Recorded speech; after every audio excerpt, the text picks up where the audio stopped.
Hello, everyone. Happy Monday. It's a wonderful week to be with you guys in our daily Bible reading. It's an even better week for me because I am on vacation.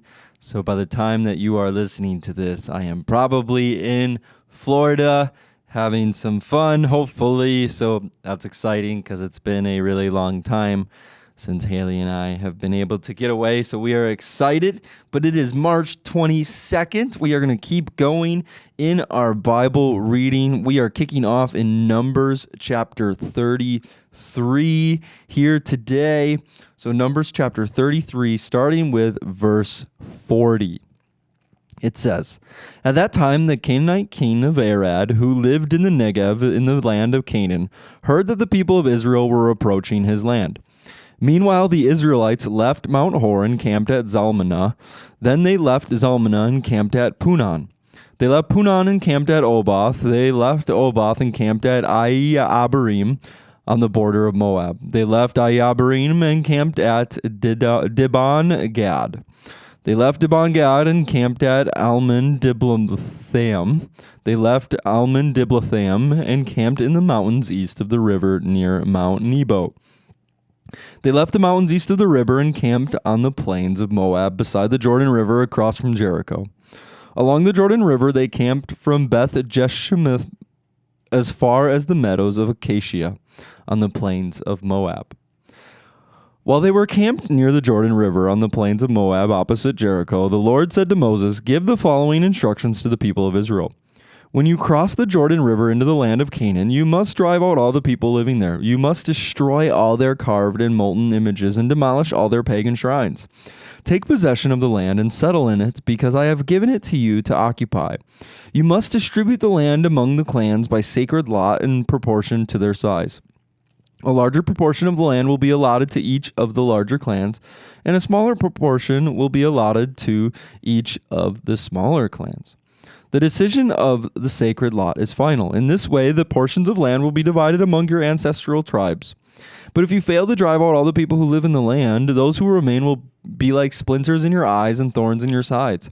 They will harass you in the lands where you live, and I will do to you what I had planned to do to them." Chapter 34, Boundaries of the Land. Then the Lord said to Moses, "Give these instructions to the Israelites. When you come into the land of Canaan, which I am giving you as your special possession, these will be your boundaries. The southern portion of your country will extend from the wilderness of Zin along the edge of Edom. The southern boundary will begin on the east at the Dead Sea. It will then run south past Scorpion Pass in the direction of Zin. Its southernmost point will be Kadesh Barnea, from which it will go to Hazar Adur and on to Asmon. From Asmon, the boundary will turn toward the brook of Egypt and end at the Mediterranean Sea. Your western boundary will be the coastline of the Mediterranean Sea. Your northern boundary will begin at the Mediterranean Sea and run east to Mount Hor, then to Lebo Hamath, and on through Zedad and Zephron to Hazar Enan. This will be your northern boundary. The eastern boundary will start at Hazar Enan and run south to Shephon, then down to Riblah on the east side of Ain. From there, the boundary will run down along the eastern edge of the Sea of Galilee, and then along the Jordan River to the Dead Sea. These are the boundaries of your land."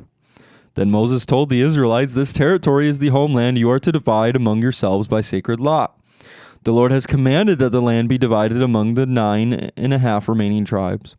The family of the tribes of Reuben and Gad and half the tribes of Manasseh have already received their grants of land on the east side of the Jordan River across from Jericho toward the sunrise."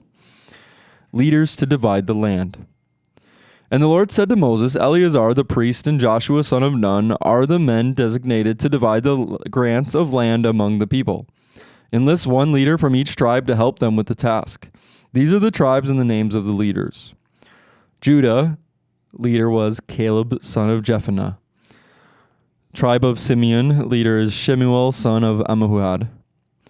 Tribe of Benjamin, leader is Elidad, son of Kislon. Tribe of Dan, leader is Buckeye, son of Jogli. Tribe of Manasseh, son of Joseph. Leader is Haniel, son of Ephod. Tribe of Ephraim, son of Joseph. Leader is Kemuel, son of Shifton. Tribe of Zebulun. Leader is Elizaphan, son of Parnach. Tribe of Issachar. Leader is Paltiel, son of Azan. Tribe of Asher. Leader is Ahuhad, son of Shelami. Tribe of Naphtali. Leader is Pedohal, son of Ammihud. These are the men the Lord has appointed to divide the grants of land in Canaan among the Israelites. Chapter 35, Towns for the Levites. While Israel was camped beside the Jordan on the plains of Moab across from Jericho, the Lord said to Moses, "Command the people of Israel to give to the Levites from their property certain towns to live in, along with surrounding pasture lands. These towns will be for the Levites to live in, and the surrounding lands will provide pasture for their cattle, flocks, and other livestock. The pasture land assigned to the Levites around these towns will extend 1,500 feet from the town walls in every direction. Measure off 3,000 feet outside the town walls in every direction, east, south, north, and west, with the town at the center. This area will serve as the larger pasture land for the towns. 6 of the towns you give to the Levites will be cities of refuge where a person who has accidentally killed someone can flee for safety. In addition, give them 42 other towns. In all, 48 towns with the surrounding pasture land will be given to the Levites. These towns will come from the property of the people of Israel. The larger tribes will give more towns to the Levites, while the smaller tribes will give fewer. Each tribe will give property in proportion to the size of its land. Cities of refuge. The Lord said to Moses, "Give the following instructions to the people of Israel. When you cross the Jordan into the land of Canaan, designate cities of refuge to which people can flee if they have killed someone accidentally. These cities will be places of protection from a dead person's relatives who want to avenge the death. The slayer must not be put to death before being tried by the community. Designate 6 cities of refuge for yourselves. 3 on the east side of the Jordan River, and 3 on the west in the land of Canaan. These cities are for the protection of Israelites, foreigners living among you, and traveling merchants. Anyone who accidentally kills someone may flee there for safety. But if someone strikes and kills another person with a piece of iron, it is murder, and the murderer must be executed. Or if someone with a stone in his hand strikes and kills another person, it is murder, and the murderer must be put to death. Or if someone strikes and kills another person with a wooden object, it is murder, and the murderer must be put to death. The victim's nearest relative is responsible for putting the murderer to death. When they meet, the avenger must put the murderer to death. So if someone hates another person and waits in ambush and then pushes him or throws something at him and he dies, it is murder. Or if someone hates another person and it hits him with a fist and he dies, it is murder. In such cases, the avenger must put the murderer to death when they meet. But suppose someone pushes another person without having shown previous hostility, or throws something that unintentionally hits another person, or accidentally drops a huge stone on someone, though they were not enemies, and the person dies. If this should happen, the community must follow these regulations in making a judgment between the slayer and the avenger, the victim's nearest relative. The community must protect the slayer from the avenger and must escort the slayer back to live in the city of refuge to which he fled. There he must remain until the death of the high priest who was anointed with the sacred scroll. But if the slayer ever leaves the limits of the city of refuge and the avenger finds him outside the city and kills him, it will not be considered murder. The slayer should have stayed inside the city of refuge until the death of the high priest. But after the death of the high priest, the slayer may return to his own property. These are legal requirements for you to observe from generation to generation, wherever you may live. All murderers must be put to death, but only if evidence is presented by more than one witness. No one may be put to death on the testimony of only one witness.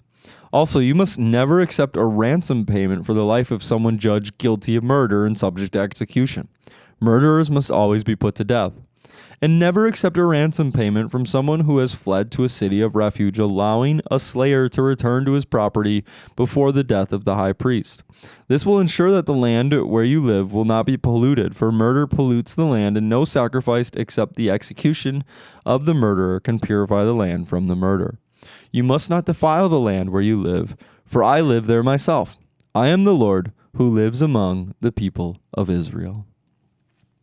All right, we just have one little section left in the book of Numbers. We are going to flip over to Luke chapter 5, verses 12 through 28. Luke chapter 5, 12 through 28 here, if I can get on the right page. So, Jesus heals a man with leprosy. In one of the villages, Jesus met a man with an advanced case of leprosy. When the man saw Jesus, he bowed with his face to the ground, begging to be healed. Lord, he said, if you are willing, you can heal me and make me clean. Jesus reached out and touched him. I am willing, he said, be healed. And instantly the leprosy disappeared. Then Jesus instructed him not to tell anyone what had happened. He said, go to the priest and let him examine you. Take along the offering required in the law of Moses for those who have been healed of leprosy. This will be a public testimony that you have been cleansed. But despite Jesus' instructions, the report of his power spread even faster, and vast crowds came to hear him preach and to be healed of their diseases. But Jesus often withdrew to the wilderness for prayer. Jesus heals a paralyzed man. One day, while Jesus was teaching, some Pharisees and teachers of religious law were sitting nearby. It seemed that these men showed up from every village in all Galilee and Judea, as well as from Jerusalem, and the Lord's healing power was strong with Jesus. Some men came carrying a paralyzed man on a sleeping mat, and they tried to take him inside to Jesus, but they couldn't reach him because of the crowds. So they went up to the roof and took off some tiles. Then they lowered the sick man on a mat down into the crowd right in front of Jesus. Seeing their faith, Jesus said to him, young man, your sins are forgiven. But the Pharisees and the teachers of religious law said to themselves, who does he think he is? That's blasphemy. Only God can forgive sins.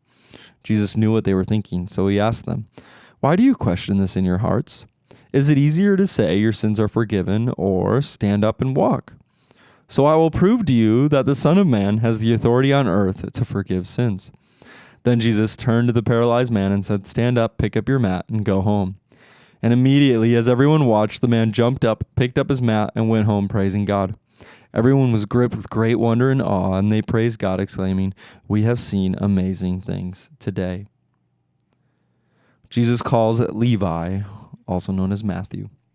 Later, as Jesus left the town, he saw a tax collector named Levi sitting at his tax collector's booth. Follow me and be my disciple, Jesus said to him. So Levi got up, left everything, and followed him. All right, we are jumping over to Psalm chapter 65, verses 1 through 13. Psalm 65. It says, for the choir director, a psalm of David. What mighty praise, O God, belongs to you in Zion. We will fulfill our vows to you, for you answer our prayers. All of us must come to you. Though we are overwhelmed by our sins, you forgive them all. What joy for those who choose to bring near, those who live in your holy courts. What festivities await us inside your holy temple.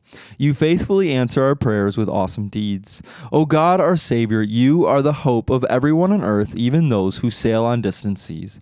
You formed the mountains by your power and armed yourself with mighty strength. You quieted the raging oceans with their pounding waves and silenced the shouting of the nations. Those who live at the ends of the earth stand in awe and of your wonder. From where the sun rises to where it sets, you inspire shouts of joy. You take care of the earth and water it, making it rich and fertile. The river of God has plenty of water. It provides a bountiful harvest of grain, for you have ordered it so. You drench the plowed ground with rain, melting the clouds and leveling the ridges. You soften the earth with showers and bless its abundant crops. You crown the year with a bountiful harvest. Even the hard pathways overflow with abundance. The grasslands of the wilderness become a lush pasture, and the hillsides blossom with joy. The meadows are clothed with flocks of sheep, and the valleys are carpeted with grain. They all shout and sing for joy. And we jump to Proverbs chapter 11, verse 23. The godly can look forward to a reward, while the wicked can expect only judgment. All right, that's our Bible reading for today. And then our quote of the day from Oswald Chambers is "The Burning Heart." I've been looking at that title, and I'm excited to hear what he has to say today. We must learn to maintain the secret of the burning heart, a heart that can go through anything. It is simple. It is the simple, dreary day with its commonplace duties and people that smothers the burning heart, unless we have learned the secret of abiding in Jesus. Luke 24:32 says, "Did not our heart burn within us?" It is the simple, dreary day with its commonplace duties and people that smothers the burning heart. That's a great quote. My one thought of the day here as we are wrapping up the book of Numbers. I always find it really interesting that the Lord, when he was giving commands to the Israelites about going into the promised land, he was very clear with them that they were supposed to they were supposed to actually go in and eradicate the people there. To not make pacts and to not make truces and to not make peace treaties. They were supposed to go and destroy them and to take anybody who was occupying their land. They were supposed to go in there, and you hear why, and the Lord shares with Moses. He says, if you don't, they're going to be like splinters in your eye. Which are nagging and annoying, and maybe they don't kill you right away, but they certainly are an issue and a problem. And I kind of, if we think of it this way, there's so many things that we can just directly translate to this. The Old Testament's the physical, New Testament is the spiritual. So what was happening in the physical realm of the Old Testament is a great visual for what's happening in our spiritual lives.